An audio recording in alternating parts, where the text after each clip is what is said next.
এই কার্ড কিনলে ব্যবসায় বরকত পাবেন, রিজিকে বরকত পাবেন। আপনারা আগে দেখুন, তারপর আমি বলছি গুরুত্বপূর্ণ বিষয়।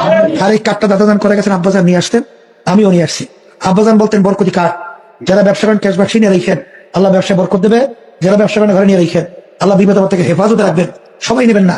যারা বছরের ভিতরে যখন এক সময় 500 অথবা 10 চাউলের মূল্য চরমনাই মাদ্রাসা লিল্লাহ বোর্ডিং এ দিতে পারবেন, তারা এই কার্ডটা নিয়ে যাইয়েন। তার মানে পীর সাহেব হুজুর বলতে যাচ্ছেন তার পিতার কাছ থেকে এই কার্ড বরকত হিসাবে পেয়েছেন, সুতরাং এই কার্ড বরকত দিতে পারে রিজিকের মধ্যে, ব্যবসা বাণিজ্য ইত্যাদির মধ্যে। নাউজুবিল্লাহি মিন যালিক।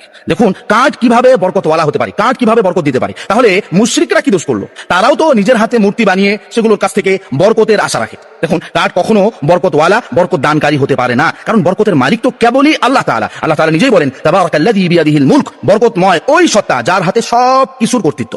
তার মানে আল্লাহ তাআলা বরকত দানকারী, অন্য কেউ না। আর এই বরকত মানুষের উপর আসবে কিভাবে, তার মূলনীতিও আল্লাহ তাআলা বলে দিয়েছেন। তিনি বলেছেন ওয়ালাউ আন্না আহলাল কুরা আমানু ওয়াত্তাকাউ লাফাতাহনা আলাইহিম বারাকাতিন মিনাস সামা।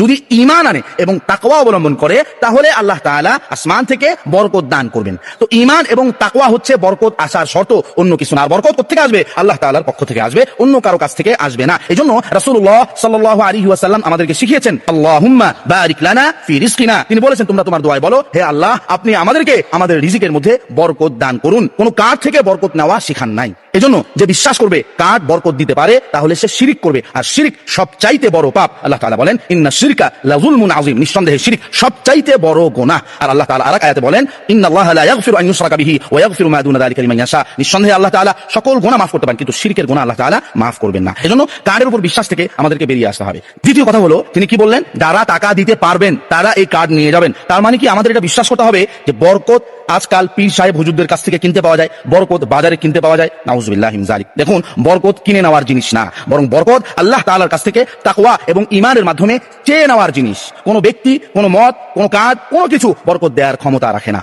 আমাদেরকে এ ধরনের বালখিল্যতাপূর্ণ বিশ্বাস থেকে বেরিয়ে ভাই, আসতে হবে। একমাত্র আল্লাহ তাআলাই বরকতদাতা, অর্থাৎ আল্লাহ তাআলাই মানুষদেরকে বরকত দান করেন। এটা আমিও জানি, আপনিও জানেন, চরমনাই পীর সাহেব হুজুরও জানে, সমস্ত মুসলিম জাতি জানে বরকত একমাত্র আল্লাহ তাআলাই দেন। চরমনাই পীর সাহেবও কিন্তু কখনোই এই কথা বলে নাই যে এই কাঠ নিলে এই কাঠে আপনাদেরকে বরকত দিবে। অর্থাৎ চরমনাই পীর সাহেব এই কথা বলেছেন যে এই কাঠটা আপনারা নিয়ে রাখেন, আল্লাহ তাআলা বরকত দেবে। তিনি কিন্তু কাঠে বরকত দেবে এই কথা বলে নাই। তিনি বলেছেন এই কাঠটা নিলে আল্লাহ তাআলা আপনাদেরকে এই কাঠের ওসিলায় বরকত দিবে। কিন্তু এখানে একটু আপনার বুঝতে ভুল হয়েছে ভাই। আপনি একজন মুফতি সাহেব মানুষ, আপনাকে ভুল ধরার মতো যোগ্যতা আমার নেই, তবে আপনার কিঞ্চিত পরিমাণে একটু বুঝতে ভুল হয়েছে হয়তো, এজন্য মূলত আমার কথাগুলো বলা। এখন আপনাদের প্রবলেম হচ্ছে হুজুর কেন কাঠের কথা বললো। ভাই কাঠ হচ্ছে একটা ওসিলা। যেমন আপনাদেরকে আমি একটা উদাহরণ দিয়ে বুঝাই। আপনি ধরেন ফজরের সালাত আদায় করার জন্য আপনি মোবাইলে অ্যালার্ম দিয়ে রাখলেন। কিসের জন্য? যখন ফজরের সালাতের সময় হবে অ্যালার্ম বেজে উঠবে, তখন আপনি উঠে সালাতটা যাতে আদায় করতে পারেন। তো এখানে যদি আমি মনে করি যে আমি অ্যালার্মের ওসিলায় উঠতে পারছি, কিন্তু উঠানোর মালিকটা একমাত্র আল্লাহ তাআলাই, কিন্তু উঠতে পারছি কিসের ওসিলায়? অ্যালার্মের ওসিলায়। যদি অ্যালার্ম আমি না দিতাম তাহলে হয়তো আমি ফজরের সালাত আদায় করতে উঠতে নাও পারতাম, কিন্তু অ্যালার্মের ওসিলায় আল্লাহ তাআলা আমাকে জাগিয়ে তুলেছেন। তেমনি ভাবে এই কাঠটা এজন্যই দেওয়া হয়, এই কাঠটা যখন মানুষের কাছে থাকে তখন মানুষের মনে এমন একটা ধারণা আসে, না আমার মাদ্রাসার লিল্লাহ বোর্ডিং এ এতিম মিসকিন অসহায় ছাত্র ও মুসলিম ভাই বোনদেরকে কিছু টাকা দান করতে হবে। তখন এই কাঠটা কাজ থাকলে তার মাথায় এরকম একটা চিন্তা ভাবনা থাকে। আর মাদ্রাসার কর্তৃপক্ষেরও একটা এমন চিন্তা ভাবনা থাকে যে এই কাঠটা ধরেন 100 জন মানুষ নিয়েছে, বছর শেষে 100 জন মানুষ মাদ্রাসায় এত পরিমাণ টাকা দান করতেছে, তাহলে মাদ্রাসার কর্তৃপক্ষ ব্যক্তিদেরও মাথায় অত একটা টেনশন থাকে না।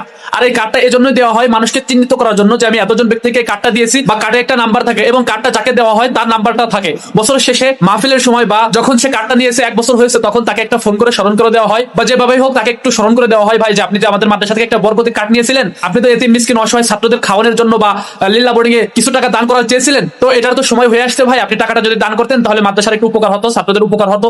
এই জন্য মূলত এই কাঠটা দেওয়া। কিন্তু ভাই আপনার একটু বুঝতে ভুল হয়েছে। আপনি মনে করছেন যে এই কাঠেই বরকত দেবে, এটা হুজুর বলছে, কিন্তু হুজুর কিন্তু কখনোই কথা বলে নাই যে এই কাঠটা নিয়ে যান, এই কাঠেই আপনাদেরকে বরকত দিবে। হুজুর বলেছে এই কাঠটা নিলে আল্লাহ তাআলা বরকত দিবে। আর আল্লাহ তাআলা বরকত কেন দিবে? আল্লাহ তাআলা এজন্যই বরকত দিবে, এই কাঠটা যে নিবে সে তো মাদ্রাসায় এতিম মিসকিন গরিব অসহায় ছাত্রদেরকে কিছু টাকা দান করবে। আর দান করলে আল্লাহ তাআলা যে বরকত দিবে, এটা আমি আপনি হুজুর সহ সারা বিশ্বের মুসলমানরা সবাই জানে যে অসহায় এতিম মিসকিন ছাত্র বা অসহায় এতিম মিসকিন মানুষদেরকে যদি দান করা হয় তাহলে আল্লাহ তাআলা বরকত দান করেন। এটা আমার থেকে আপনি ভালো জানেন, কেননা আপনি একজন মুফতি সাহেব মানুষ। অতএব ভাই আপনি এখানে একটা ভুল করে ফেলছেন। হুজুর বলছে একটা, হুজুর বুঝাইতে চাইছে একটা, আপনি বুঝছেন আরেকটা, আপনি বলছেন আরেকটা, অর্থাৎ আপনার বোঝার ভিতর অনেক ভুল আছে।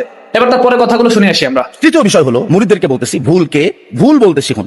দলান্ধতা আপনাদেরকে গুমরাহির দিকে নিয়ে যাবে। কারণ ইসলামের মধ্যে লা আসাবিয়াতা ফিল ইসলাম, ইসলামের মধ্যে কোনো দলান্ধতা নেই। এজন্যই রাসূলুল্লাহ সাল্লাল্লাহু আলাইহি ওয়াসাল্লাম বলেছেন, লাইসা মিন্না মান দাআ ইলা আসাবিয়াতিন, সে আমার উম্মতের অন্তর্ভুক্ত না যে দলান্ধতার দিকে ডাকে। লাইসা মিন্না মান কাতালা আলা আসাবিয়াতিন, ওই ব্যক্তিও আমার উম্মতের অন্তর্ভুক্ত না যে দলান্ধতার কারণে লড়াই করে। ওয়া লাইসা মিন্না মান মাতা আলা আসাবিয়াতিন, এবং ওই ব্যক্তিও আমার উম্মতের অন্তর্ভুক্ত না যে দলান্ধতার উপর মৃত্যুবরণ করে। সুতরাং ইসলামের মধ্যে কোনো দলান্ধতা নেই। ভুলকে ভুল বলতে শিখুন, বিরোধিতা করবেন না। যদি বিরোধিতা করেন তাহলে সেটা কোরআন এবং হাদিসের বিরোধিতা করা হবে। এরপরও যদি বিরোধিতা করেন তাহলে আপনাদেরকে আল্লাহর হাওয়ালা করে দিলাম, আর আমার ভাইরা তো জবাব দেওয়ার জন্য আছেনই ইনশাআল্লাহ।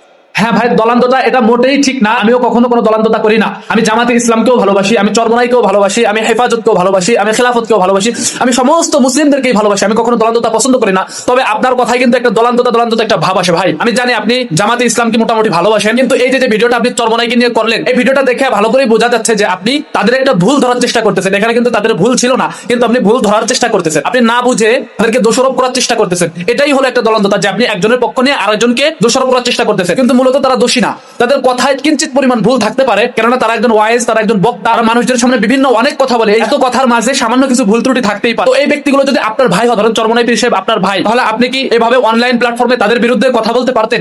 কখনোই পারতেন না, কেননা তারা এমন বড় কোনো অপরাধ করে ফেলে নেই। তারা যেটা বোঝাতে চাচ্ছেন সেটা যাতে ভালো করে বুঝতে পারছে, কিন্তু আপনি বুঝতে পারেন না ভাই। এখানে ব্যর্থতা শুধু আপনারই, আর মানুষের ব্যর্থতা না। তো আপনি তাদের ভুল ধরার চেষ্টা করতেছেন। একজন মানুষের ভুল ধরার চেষ্টা করার মানেই আপনি তাদেরকে পছন্দ করেন না। তো পছন্দ না করাটাই হলো দলান্ধতা। অতএব ভাই, আপনার উদ্দেশ্য করে আমি বলতে চাই, দলান্ধতা এসব বাদ দিয়ে সমস্ত ইসলামিক দল, সমস্ত আলেম উলামা সহ সবাইকে মহব্বত করা আমাদের দরকার। আর মনের ভুলেও আমাকে আপনার শত্রু ভাইবেন না ভাই, কেননা আমি আরো 5-6 মাস আগেই আপনার পেজটি ফলো করে দিয়ে রাখছি। কারণ আপনি অনেক সুন্দর সুন্দর কথা বলেন, আপনার ভিডিওগুলো আমি নিয়মিত দেখি, আপনি অন্যের বিরুদ্ধে প্রতিবাদ করেন। তবে এই ভিডিওটা আমার কাছে ভালো লাগে নাই, এই ভিডিওটা আপনি হয়তো বুঝতে পারেন নাই, এজন্য এভাবে ভিডিওটা বানিয়েছেন। এজন্য আপনার ভুলটা শুধরানোর জন্য আমি কিছু কথা বললাম। যাই হোক ভাই, কোন একটা বিষয় নিয়ে কথা বলার আগে একটু যাচাই বাছাই, একটু বিশ্লেষণ করে তারপরে সেই বিষয়ে কথা বলাই ভালো। আরেকটা বিষয়, আমরা আলেম ওলামাদের বিরুদ্ধে কথা না বলাটাই ভালো। কথাবার্তায় যদি সামান্যতম ভুল থাকে তাহলে সেভাবে সম্মানের সহিত বলা, যে ভাই এই বিষয়টা এমন না হয়, এমন হলে মনে হয় ভালো হতো।